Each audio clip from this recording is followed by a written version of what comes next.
You're nothing but a gold-digging disappointment, Grandmother Eleanor spat, sliding the document across her mahogany desk. Sign it, forfeit your claims, and maybe I'll let you keep visiting your grandfather's grave. The paper she wanted me to sign away my inheritance on was dated 3 years after Grandpa James had actually died, which meant she'd been lying about when he'd passed. The library in the Hartwell family estate smelled of leather-bound books and bitter resentment. 23 family members had gathered for what Grandmother Eleanor had called the reading of James's final wishes, though something felt off about the whole production.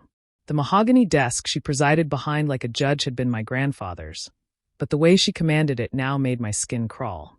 Lillian, she continued, her voice dripping with disdain, you've embarrassed this family enough. Living in that commune, selling your healing crystals, refusing to pursue a proper career. At least if you sign this, you'll spare us further humiliation. It's not a commune, I said quietly. It's an organic farm co-op. Semantics, Uncle Richard sneered from his position by the fireplace. You're 32, living with hippies, making soap for farmers' markets. It's pathetic. My cousins murmured their agreement. They'd all shown up in their best suits and dresses, circling like vultures around what they assumed was grandfather's massive estate. The Hartwell fortune had built half of Charleston's historic district, and everyone wanted their piece. Just sign it, Lily, my cousin Margaret said with fake sympathy.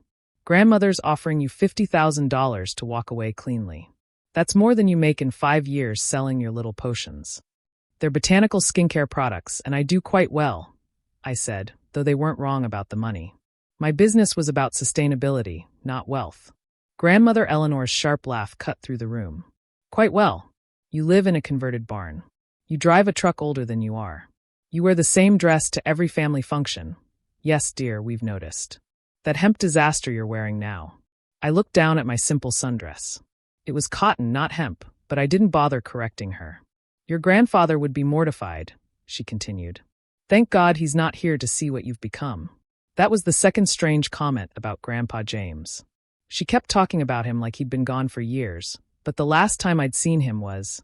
Now, Grandmother Eleanor pushed an expensive Mont Blanc pen across the desk, signed the waiver. Acknowledge that you have no claim to the Hartwell estate, holdings, or trusts. Take your $50,000 and disappear back to your commune. The document was dense with legal language, but certain phrases jumped out. Complete forfeiture, irrevocable waiver. No future claims. At the bottom, a line for my signature and date. What happens if I don't sign? I asked. Then you get nothing, Uncle Richard said. Mother controls the entire estate as James's widow. She can distribute it however she sees fit. And frankly, Lillian, you don't fit. We've already decided the divisions, Aunt Patricia added. Richard gets the Charleston properties. Margaret inherits the investment portfolio. Thomas takes over the shipping interests. Everyone gets something except the family embarrassment, I finished. I understand. My phone buzzed.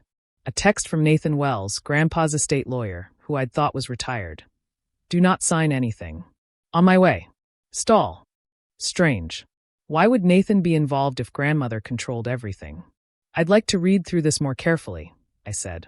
There's nothing to read, Grandmother Eleanor snapped. It's simple. Sign away rights you don't have anyway. Take the money I'm generously offering and leave. Why the urgency? I asked. If I have no claim anyway. Because I want this settled, she said. I want you gone. Your presence at family events, your lifestyle, your choices, they reflect poorly on the Hartwell name. My lifestyle of growing organic vegetables and making natural products? Your lifestyle of failure, Uncle Richard corrected. Every family has one. You're ours. At least have the dignity to fade away quietly. The library doors burst open. Nathan Wells entered, looking every day of his 70 years, but moving with purpose. Behind him, a younger woman in a sharp suit carried a briefcase. Lillian, Nathan said warmly. Don't sign anything. Grandmother Eleanor's face went from smug to furious. Nathan, you're retired. This doesn't concern you. Actually, it does. He approached the desk. Hello, Eleanor. Interesting gathering you have here. Planning to defraud your granddaughter. How dare you? The real question, Nathan interrupted, is how dare you? Telling people James passed away recently. Forging documents. Attempting to steal an inheritance that was never yours to control. The room went silent. What are you talking about? Margaret asked, but her voice wavered. Nathan's associate opened her briefcase, pulling out documents. James Hartwell died 6 years ago. Not 3 years as Eleanor has been claiming. That's absurd, Grandmother Eleanor said, but her hands gripped the desk edge. We have the death certificate, Nathan continued. The real one, not the forgery you've been showing. James died on August 15th, 6 years ago, in Switzerland. You were with him, Eleanor. You knew exactly when he died. Switzerland, I said faintly. But you said he died at the Charleston house. Another lie, Nathan said gently. Your grandmother has been perpetrating massive fraud. She's been collecting Social Security benefits in his name, filing taxes as if he were alive, and most importantly, preventing the execution of his actual will. His will leaves everything to me, Eleanor said coldly. His will from 20 years ago did, Nathan agreed. But he wrote a new will 8 years before his death. One you've been desperately hiding because it tells a very different story. The associate handed out copies to everyone in the room.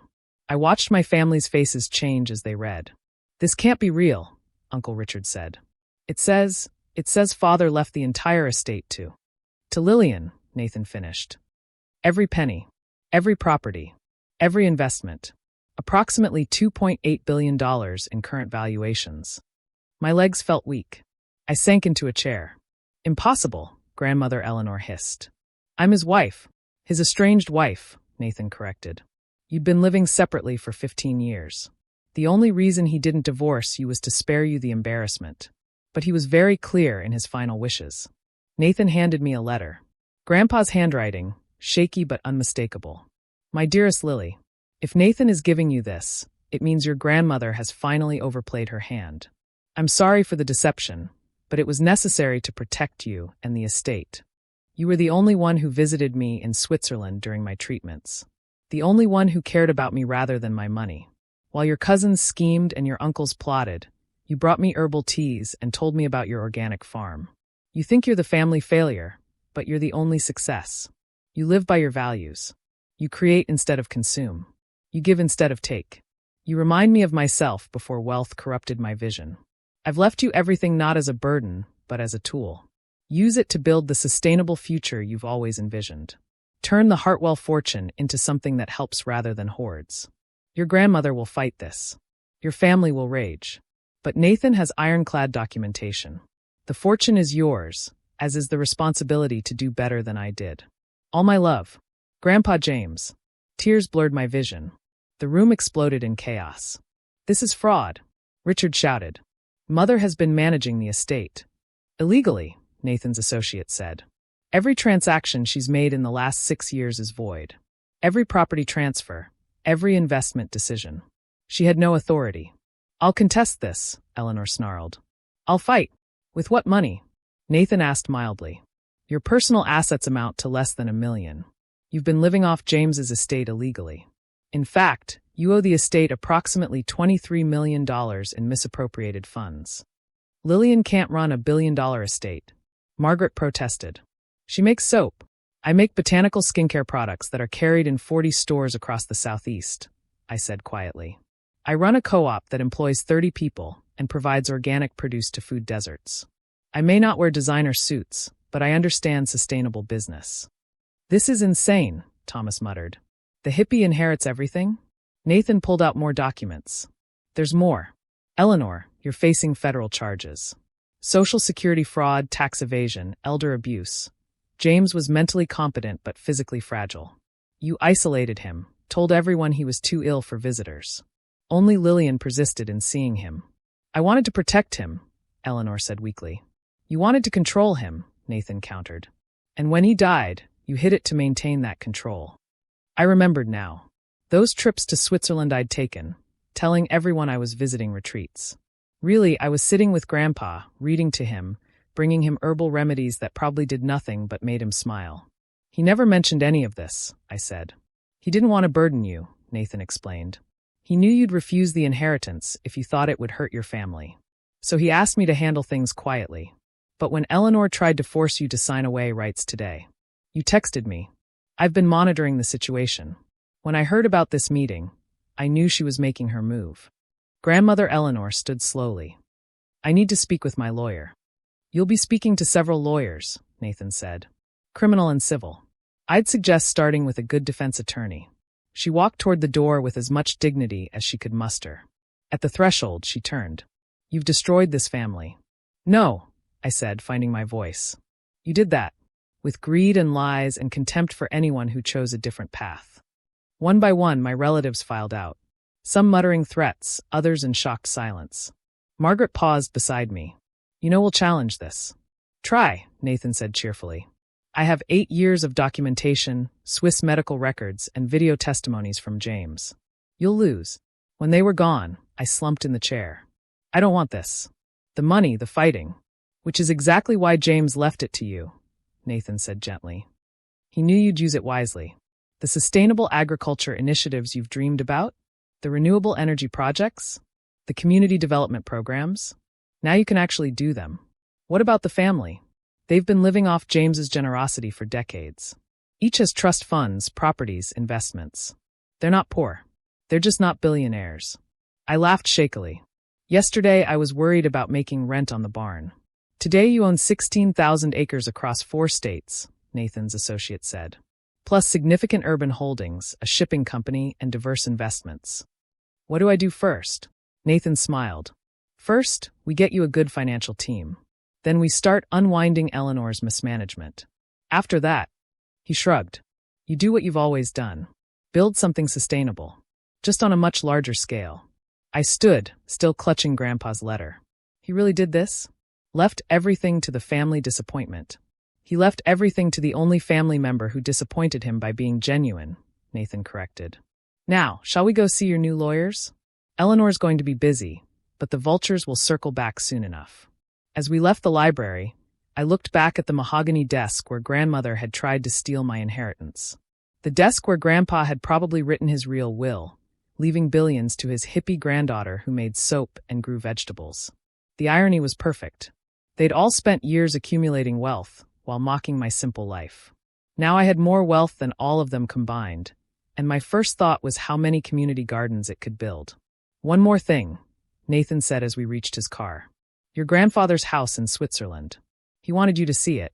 There's something there he left specifically for you. What? A greenhouse. 20 acres of organic gardens he'd been developing. Said you'd inspired him to try growing something real instead of just growing money. I cried then. Really cried. Not for the money or the vindication, but for the grandfather who'd seen me when everyone else saw failure. Tomorrow, the lawyers would swarm. The family would plot. The fortune would need managing.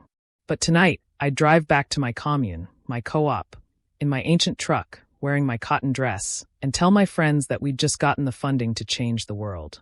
Grandmother Eleanor had demanded I sign away nothing, furious that I might want something.